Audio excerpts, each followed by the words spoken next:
بوڑھا آدمی اور شیر۔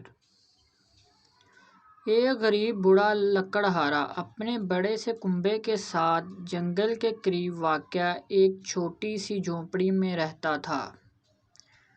اس کے بیٹے اور بیٹیاں بہت کم عمر تھے۔ اس کی بیوی کھانا پکانے، صفائی ستھرائی، کپڑے دھونے اور بچوں کی دیکھ بھال میں مصروف رہتی تھی۔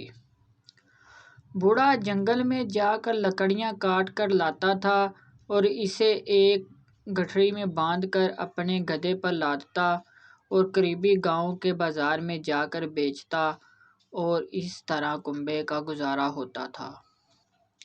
ایک دن جب بوڑھا اپنے کام میں مصروف تھا تو اسے ایک گرجدار دھاڑ سنائی دی۔ اس نے اپنا کلہاڑا نیچے رکھا اور خاموشی سے سننے لگا۔ اچانک ایک بڑا سا شیر جھاڑیوں میں سے باہر نکل آیا۔ شیر نے بوڑھے سے کہا کہ مجھ سے ڈرو مت، میں تمہیں نقصان نہیں پہنچاؤں گا۔ تم بہت محنت سے کام کرتے ہو، تم بیٹھ کر تھوڑی دیر آرام کرو، تمہارا کام میں کر دوں گا۔ بوڑھا حیران تھا، اسے معلوم نہیں تھا کہ شیر باتیں کر سکتے ہیں، اور کیا بات ہے کہ شیر اسے مدد کرنے کی پیشکش کر رہا تھا۔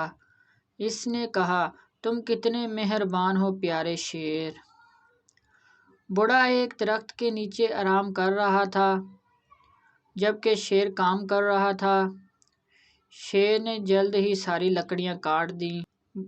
بوڑھے اور شیر نے مل کر لکڑیوں کو ایک گٹھڑی میں باندھ کر گدھے کی پیٹھ پر لاد دیا۔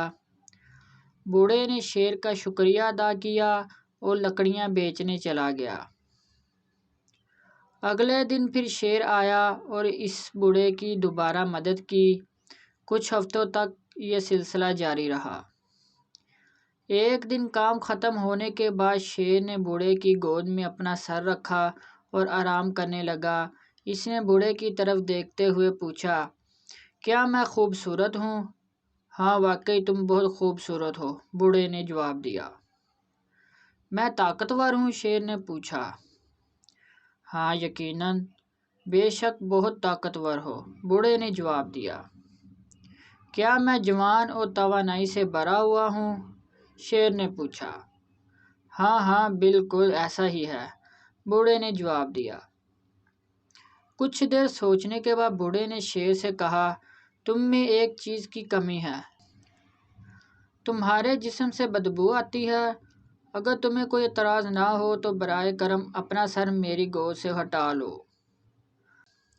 اگر آپ کی طرح میرے جسم سے بھی بدبو آنے لگی تو میری بیوی کو بہت برا لگے گا۔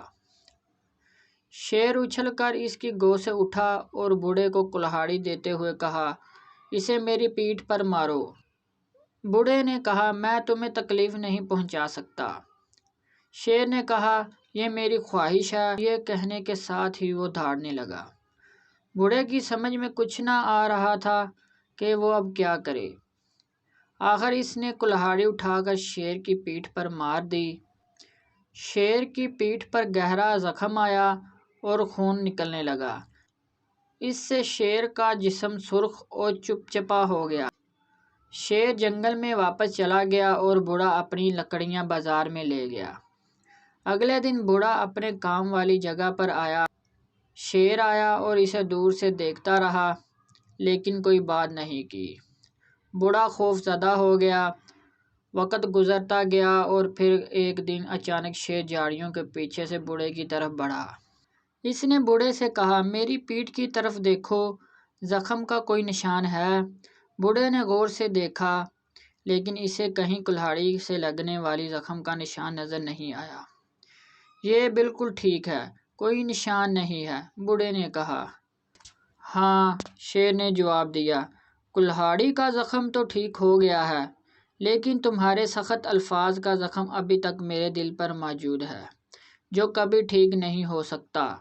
مجھے ہمیشہ یاد رہے گا کہ تم نے میری بدبودار جلد کے بارے میں جو کہا تھا۔ اب تم اس جنگل کو چھوڑ دو ورنہ میں تمہیں کھا جاؤں گا۔